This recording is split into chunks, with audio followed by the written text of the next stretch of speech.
તો ભાઈ આ બધી ડિગ્રી એવી છે કે જેની સવારથી સાંજ સુધી આવા લોકોની જરૂર પડે છે. કોઈ કંપનીઓએ જરૂર પડે છે, કોઈ શૈક્ષણિક સંસ્થાઓએ જરૂર પડે છે, કોઈને કોઈ બારામાં એવા વ્યક્તિઓની તો જરૂર પડે છે કે જે આવી બધી ડિગ્રી સાથે ફિલ્ડ સાથે સંકળાયેલા હોય. હવે પછી તમને ખબર પડે 5 વર્ષ પછી કે મારો તો આ ન ઇન્ટરેસ્ટ છે કે ન તો મને આમાં રોજગારી મળે છે. પણ જેમાં રોજગારી મળી શકે એવી ડિગ્રી તમે પકડી લીધી, પછી કદાચ ઇન્ટરેસ્ટ નહીં હોય સપોઝ, તો પણ એમાં ઇન્ટરેસ્ટ આવવાના ચાન્સીસ છે ને કદાચ નહીં આવે તો લક્ષ્મીજી તો આવે જ છે. એટલે આપણે પ્રેક્ટિકલ વાત કરીએ. અને જે વિદ્યાર્થીઓ એવું વિચારતા હોય કે સર મારે 10માની અંદર શું 60% હું સાયન્સ લઈ શકું, એટલે ભાઈ કંઈ વાંધો નથી. વિદ્યાર્થી મિત્રો, આપ સૌનું સ્વાગત છે. My name is A P sir, founder of Neuron Career Institute. હવે આજે આપણે ચર્ચા કરવાની છે, મારે એમાં તમારી 5-10 મિનિટની ખૂબ જરૂર છે. આમ આપણે ક્યાંય રીલમાં ટાઈમ વેસ્ટ કરતા હોય એના કરતાં 5-10 મિનિટ અહીંયા આપી દો, તમને કંઈક સારું મળશે, કંઈક તમે સારો નિર્ણય લઈ શકો એવી કંઈક ઇન્ફોર્મેશન મળશે. વધારે કન્ફ્યુઝન બાળકને ત્યાં હોય છે જ્યારે 10માના અંદર હોય તો હવે ભાઈ મારે સાયન્સમાં જવું, આર્ટ્સમાં જવું, કોમર્સમાં જવું, આવા બહુ બધા અસમંજસની અંદર બાળક બિચારું મૂંઝાતું હોય છે. અને એમાં પણ ઘણા વિદ્યાર્થીઓ, ઘણા ઇન ધ સેન્સ લગભગ 80% બાળકો રિલાયબલ હોય છે કેના ઉપર, ડિપેન્ડેન્ટ હોય છે કેના ઉપર, કે મારે 10માનું શું રિઝલ્ટ આવે એના પછી હું નક્કી કરીશ કે મારે સાયન્સમાં જવું, આર્ટ્સમાં જવું, કોમર્સમાં. ભાઈ આ તમે એક કાગળિયાના આધારે તમે તમારું ફ્યુચર નક્કી કરો છો કે જો મારે 50% આવે તો મારે સાયન્સ લેવાય જ નહીં, કે જો મારે 90% આવે તો ફરજિયાત સાયન્સ જ લેવાય. તો ખરેખર આવું હોતું નથી. શું હોય છે, હું એમ કહું કે જે વિદ્યાર્થીને 50% આવેલા છે એને 10માં એવી મહેનત કરેલી છે એટલા માટે 50% આવેલા છે. સપોઝ એ 11-12માં આવી કોઈ પણ સ્ટ્રીમમાં હોય, 11-12ની અંદર આવી અને સારી મહેનત કરશે તો પરિણામ સારું આવશે. હવે સમજવાનું તમારે છે કે 10મા પછી મારે શું લેવું, પણ એના માટે તમારી પાસે કંઈક પેરામીટર હોવા જોઈએ, માપદંડ હોવા જોઈએ. ભાઈ મારે નિર્ણય લેવો છે કે મારા માટે આ સ્ટ્રીમ યોગ્ય છે, પણ તમને કંઈક નોલેજ તો હોવું જોઈએ કે નહીં એનું. જો નોલેજ નહીં હોય અને તમે નિર્ણય લઈ લો તો કેમ નહીં તમારો નિર્ણય સાચો સાબિત થશે. ઉદાહરણ તરીકે હું તમને એમ કહું કે ઘણા બાળકોના પેરામીટર એવા હોય કે ભાઈ 10મા પછી મારો ફ્રેન્ડ જે છે કે મારી ફ્રેન્ડ છે એ આના આર્ટ્સ કોમર્સમાં જાય છે તો હું એમાં જતો રહું. અથવા એમ વિચાર કરે કે ભાઈ આની અંદર મહેનત ઓછી છે, આમાં મહેનત વધારે છે એટલા માટે હું આ ફિલ્ડ લઈ લઉં. અથવા એવું વિચારે કે આ ફિલ્ડની અંદર વધારે ખર્ચો છે, આ ફિલ્ડમાં ઓછો ખર્ચો છે એટલા માટે ઓછા ખર્ચાવાળું લઈ લઉં. પણ આપણે બધા, કોઈ પણ માણસ પોતાના જીવનની અંદર જો પ્રોપર સફળ ન હોય તો એનું મુખ્ય કારણ એ છે કે માત્ર વર્તમાનનું જ વિચારતો હોય, ભવિષ્યનું કંઈ વિચારે જ નહીં. દીર્ઘદ્રષ્ટિ ટૂંકમાં એની અંદર લગભગ 0 હોય, દીર્ઘદ્રષ્ટિ હોય જ નહીં. હવે અહીંયા તમારે શું વિચારો કે ભાઈ મારે 10માની અંદર, હવે મારે 11-12 સાયન્સ 10માની પરીક્ષા આપીને 11-12માં મારે જવું છે, પણ તમારા પેરામીટર એવા હોય કે ભાઈ મારે મહેનત નથી કરવી. તો મહેનત તમારે અત્યારે નથી કરવી તો પછી કરવી પડશે. હવે ખાસ કરીને એ બાળકોને મારે કહેવું છે કે જે લોકો કદાચ 60-70%ની આજુબાજુ હોય અને એમાં એ લોકો કન્ફ્યુઝનમાં પડતા હોય કે સર મારે શું કરવું, તો એક વસ્તુનો હંમેશા વિચાર કરો કે જ્યારે તમે આવા કોઈ નબળા વિચાર કરી અને એવું કોઈ ફિલ્ડ તમે પસંદ કરી લેશો, ઉદાહરણ તરીકે કોઈ બાળક 11-12 આર્ટ્સ રાખે છે, કંઈ વિઝન નથી, ખાલી એટલું જ કે આમાં મહેનત ઓછી છે, ખર્ચો ઓછો, બસ દેટ્સ ઇટ. આપણા 2 વર્ષ સચવાઈ ગયા, આપણા 12માં ડિગ્રી આવી જશે, પછી કોલેજ કરી લે. વિઝન અગેન કંઈ નથી. કોલેજમાં કોઈ એવો સબ્જેક્ટ પસંદ કરી લીધો, હવે એને ન તો ફોર એક્ઝામ્પલ ઉદાહરણ તરીકે એને ગુજરાતી વિષય પસંદ કરી લીધો કે ઇંગ્લિશ વિષય પસંદ કરી લીધો, અને હવે એને જોબ લેવી છે. અને જોબ લેવી છે તો એને ટીચિંગમાં ઇન્ટરેસ્ટ નથી, બીજું કોઈ સ્કિલ છે નહીં, તો એના ડિગ્રીના આધારે વિદ્યાર્થી જોબ કેમાં લે છે મને એ જણાવો. કે એ વિદ્યાર્થી આ જ ઇંગ્લિશ કે ગુજરાતી એ ડિગ્રીના આધારે એનામાં બીજું કયું સ્કિલ છે એ ડિગ્રીના આધારે બહુ તો શું થઈ શકે કે ભાઈ એ કોઈ ટીચર બની શકે, એનાથી વિશેષ નહીં છે. પણ ટીચિંગમાં તો એને ઇન્ટરેસ્ટ નથી, તો 3 વર્ષ કોલેજના કારણ વગરના બગાડ્યા, તો હવે કરવાનું શું? એટલે અને આ જ સિનારીઓ પાછો ફોર એક્ઝામ્પલ કોમર્સની અંદર આપણે વાત કરીએ કે બાળક કોમર્સની અંદર કોઈ એક સબ્જેક્ટમાં આગળ વધ્યો, ચાલો એને એકાઉન્ટની અંદર એનું બીકોમ કરી નાખ્યું છે, ફોર એક્ઝામ્પલ માસ્ટર એણે એકાઉન્ટની અંદર કરેલું છે, સ્ટેટિસ્ટિકની અંદર કરેલું છે.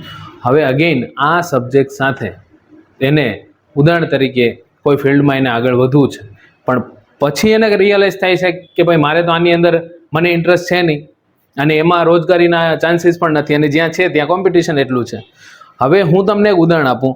એક મારો જ એક ઓળખીતો વિદ્યાર્થી મને શું કહે છે કે સર મારે હવે છે ને કરિયર સ્વિચ કરવું છે.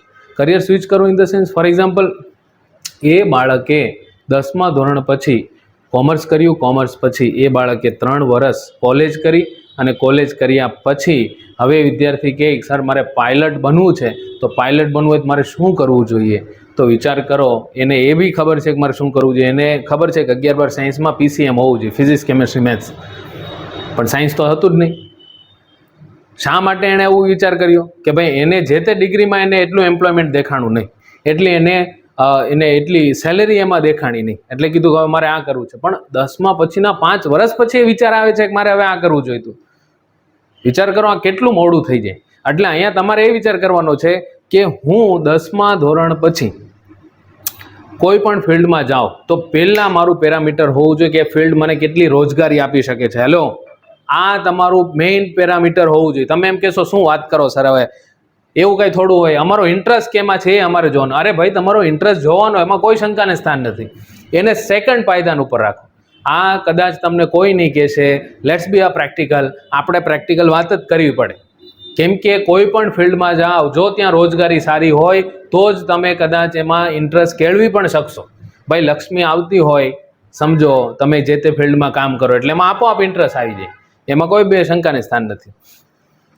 ઘણા લોકો કદાચ સાયકોલોજીકલી આને એમ વિચારે સર તો કેવી વાત કરે છે, પણ વિચાર કરો તમે ઇન્ટરેસ્ટના આધારે કોઈ એવી ડિગ્રી પકડી લીધી, હવે પછી તમને ખબર પડે 5 વર્ષ પછી કે મારો તો આ ન ઇન્ટરેસ્ટ છે કે ન તો મને આમાં રોજગારી મળે છે. પણ જેમાં રોજગારી મળી શકે એવી ડિગ્રી તમે પકડી લીધી, પછી કદાચ ઇન્ટરેસ્ટ નહીં હોય સપોઝ, તો પણ એમાં ઇન્ટરેસ્ટ આવવાના ચાન્સીસ છે ને, કદાચ નહીં આવે તો લક્ષ્મીજી તો આવે જ છે. એટલે આ આપણે પ્રેક્ટિકલ વાત કરીએ. અને જે વિદ્યાર્થીઓ એવું વિચારતા હોય કે સર મારે 10માની અંદર શું 60% હું સાયન્સ લઈ શકું, એટલે ભાઈ કંઈ વાંધો નથી.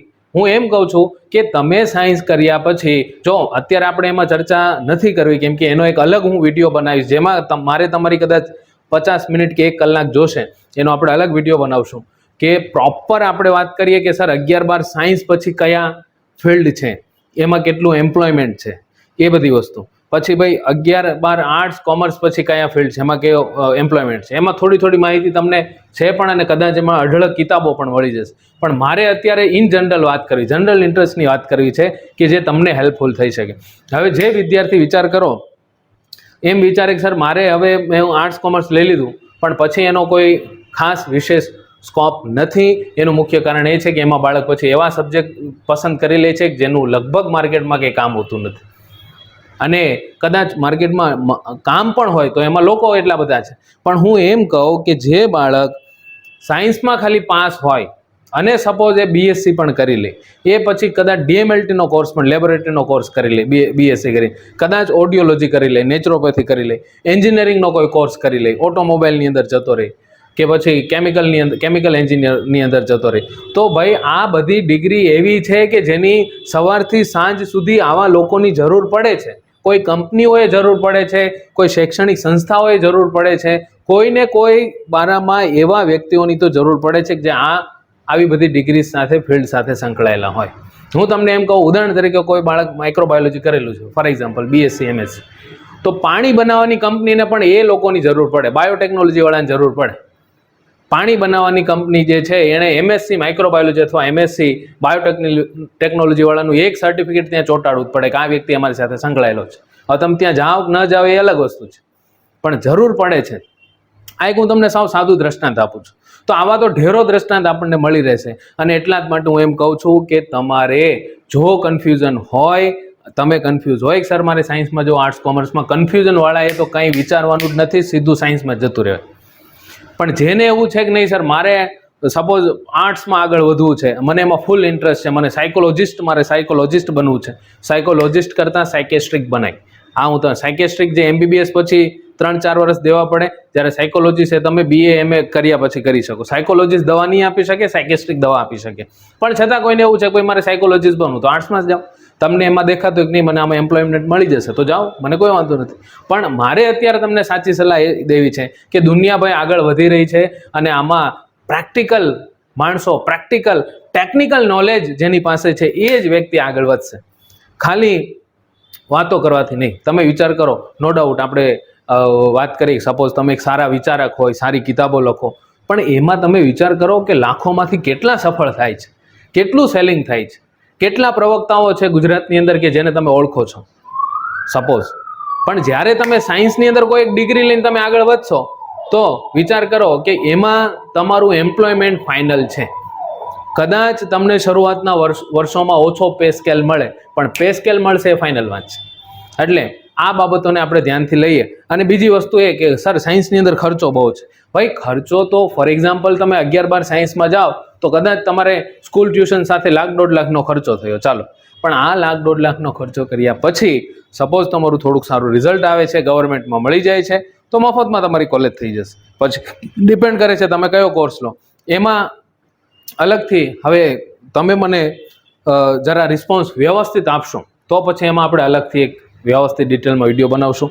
હું મારા તરફથી તમને કહી દઉં કે ન્યુરોન કરિયર ઇન્સ્ટિટ્યૂટ સુરતની અંદર નાનપુરા વિસ્તારમાં, લિંબાયત વિસ્તારમાં, રાંદેર વિસ્તારમાં અમે બાળકોને 11-12 સાયન્સનું કોચિંગ આપીએ. હવે તમે એમ કહેશો સર આ તો તમે તમારી મૂળ વાત ઉપર આવી ગયા. ભાઈ મૂળ વાત ઉપર આવી ગયો, પણ પૂરી વાત સાંભળો એટલે તમને ખબર પડશે.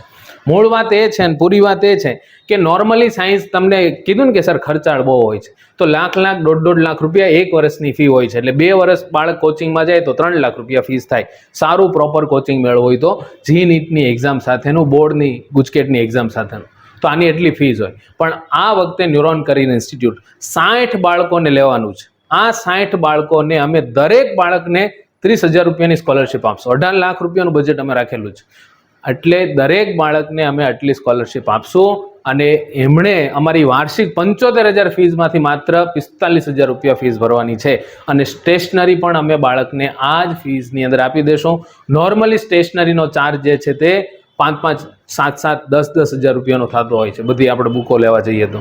એટલે અમે આ વખતે એક વિચાર કર્યો છે કે જે બાળકો ખરેખર કંઈક કરવા ઈચ્છે છે, સક્ષમ છે, એ વિદ્યાર્થીઓને આપણે આટલી હેલ્પ કરી અને એમને આપણે આગળ લઈ જઈએ, જેથી કરીને કાલ સવારીની હાથમાં ડિગ્રી હોય તો એ ડિગ્રી એના માટે કંઈક કામની અને વેલિડ ગણાય, કે જે ડિગ્રી એને કંઈક એમ્પ્લોયમેન્ટ આપી શકે, કંઈક રોજગાર આપી શકે. વધારે તમારે ઇન્ફોર્મેશન જોતી હોય તો તમે અમારા આ નંબર ઉપર સંપર્ક કરી શકો છો, જે સ્ક્રીન ઉપર પણ તમને દેખાય છે. અને અમે કાયદેસર જાહેરાત જ કરી દીધી છે કે અમે સાયન્સમાં જે વિદ્યાર્થીઓ પ્રવેશ લેશે, કોચિંગ જોઈન કરવા ઈચ્છે છે, તેમને અમે 30,000 રૂપિયાની ઇન્સ્ટન્ટ સ્કોલરશિપ આપી દઈશું. આમાં ક્રાઇટેરિયા એ છે કે મિનિમમ તમારે 10મા ધોરણની અંદર 60% હોવા જોઈએ. પણ જે બાળક કદાચ 50થી 60% વાળું હોય અને વિદ્યાર્થી અટવાતું હોય તો ચોક્કસથી મારો પર્સનલ સંપર્ક કરજો. આ નંબર તમને જે અહીંયા દેખાય છે, ઉપર પણ દેખાય છે, એમાં તમે કોલ કરી શકો. Thank you very much.